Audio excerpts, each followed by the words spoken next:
Sesajen Rumah Tua episode 6, Warisan yang Tidak Bisa Dilepaskan.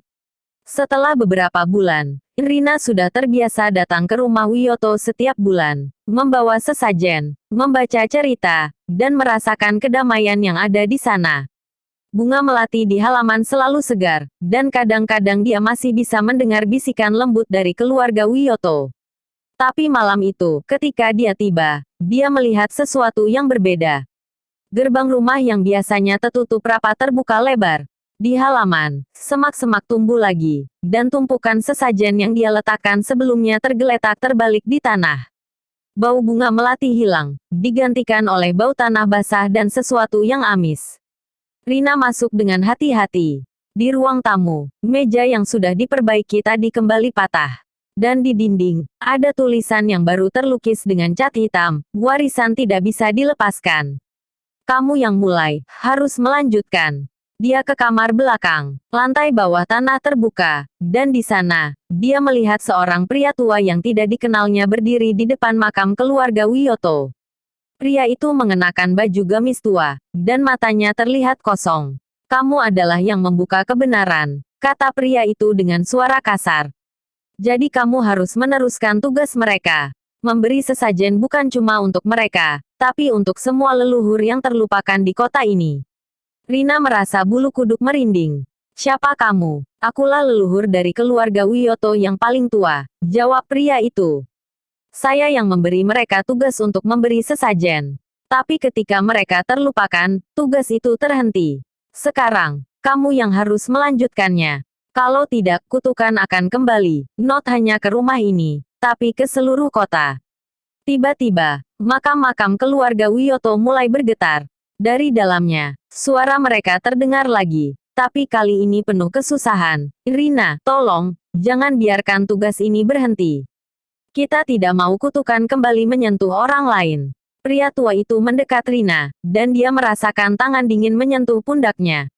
Kamu harus mencari semua rumah tua di Surakarta yang ada leluhur terlupakan. Beri mereka sesajen, atau orang-orang di kota ini akan sakit, seperti yang terjadi pada tamu pesta dulu. Rina terkejut, dia tidak bisa melakukan itu sendirian. Tapi saat dia ingin berbicara, pria tua itu menghilang, dan makam-makam berhenti bergetar. Di atas makam Bapak Wiyoto, ada selembar kertas yang tertulis dengan tulisan tangan yang sama dengan pria tua itu. Tugas dimulai besok. Pertama, rumah tua di Jalan Gajah Mada. Mereka sudah menunggu sesajen selama 50 tahun. Malam itu, Rina pulang dengan hati penuh kekhawatiran. Dia memberitahu Om Sastro tentang apa yang terjadi, dan Om Sastro menghela nafas. Aku sudah dengar cerita tentang leluhur itu, katanya.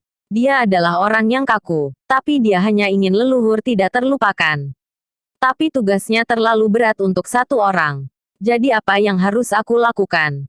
Tanya Rina. Om Sastro tersenyum pelan. Kita tidak sendirian. Kita bisa meminta bantuan warga sekitar, memberitahu mereka kebenaran tentang keluarga Wiyoto, dan mengajak mereka memberi sesajen ke leluhur yang terlupakan.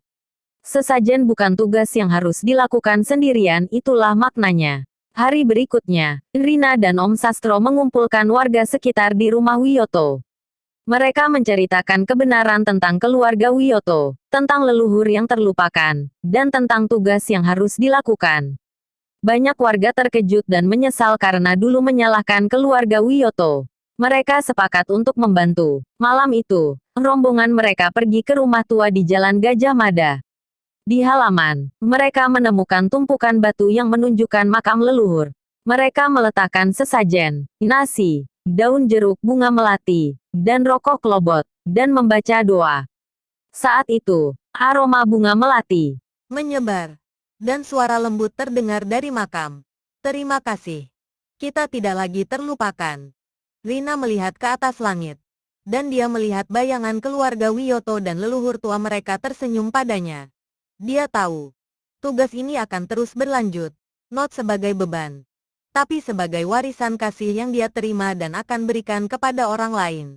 Dan di rumah Wiyoto, bunga melati di halaman tumbuh lebih banyak dan wangi lagi. Seolah menyaksikan bahwa cerita sesajen itu tidak akan pernah berakhir. Cerita ini terus berlanjut dengan Rina dan warga menyebarkan kasih melalui sesajen. Apakah kamu ingin tahu tentang petualangan mereka di rumah tua berikutnya? Mau dengar tentang apa yang terjadi ketika mereka pergi ke rumah tua selanjutnya di Jalan Solo?